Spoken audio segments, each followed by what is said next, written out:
काही उपखंडीनंतर निर्माण झाल्या.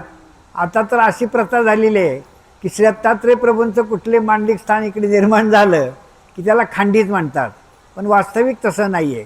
विश्वनाथ व्यासांनी ज्या स्थापन केलेल्या आहेत त्या ज्ञानपूर्वक नामसाधनेतून ज्ञानसाधनेतून ज्या ठिकाणी त्यांना श्री दत्तात्रय प्रभूंनी वेगवेगळ्या रूपामध्ये वेगवेगळ्या वेशांमध्ये दर्शन दिलेलं आहे, अशा ठिकाणी त्यांनी त्या खंडींची स्थापना केलेली आहे.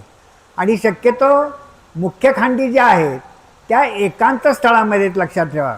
तुम्ही भौगोलिक परिस्थितीचं निरीक्षण करा आणि भौगोलिक परिस्थितीचं निरीक्षण केल्यानंतर आपल्याला असं आढळतं की 12 खंडी ज्या आहेत त्या सर्वच्या सर्व एकांत स्थळे आहेत. आणि मग अशी एकांत स्थळं त्यांनी शोधली की ज्या ठिकाणाहून माहूरला जाण्याचा मार्ग आहे आणि त्या ठिकाणी त्यांनी नामस्मरण साधना केली.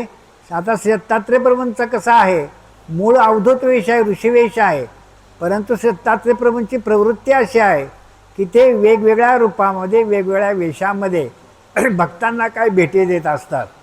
आणि मग ज्या ज्या खंडीवर श्री दत्तात्रय प्रभूंनी त्यांना वेगवेगळ्या रूपामध्ये भेट दिलेली आहे, कुठे मोराच्या रूपामध्ये, कुठे कबुतराच्या रूपामध्ये, कुठे पोपटाच्या रूपामध्ये, तो इतिहास तुम्हाला आता पुढे व्याख्यानामधून सांगितला जाईल की कोणत्या खंडीवर कोणत्या रूपामध्ये भेट दिली.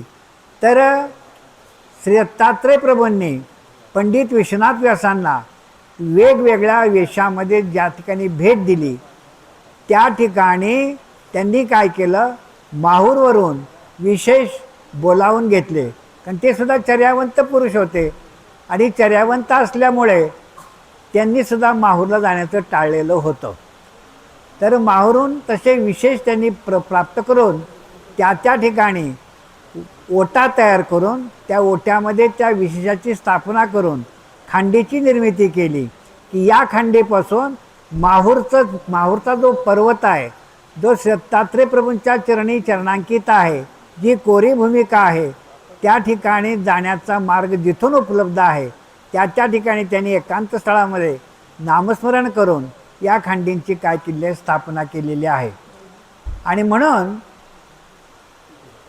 प्रत्येक खंडीवर ज्या 12 खंडी आहेत तिथे वेगवेगळ्या रूपामध्ये श्री दत्तात्रय प्रभूंनी त्यांना दर्शन दिलेलं आहे. आणि ही दर्शनाची प्रचिती आल्यानंतर मग त्यांचा उत्साह वाढला आणि अशा प्रकारे एकामागून एक असं करत करत शेवटी विश्वनाथ व्यास बाळापूरकर देहली खांडीवरती आले. दहिली खांड आहे त्याचं नाव. आता तुम्ही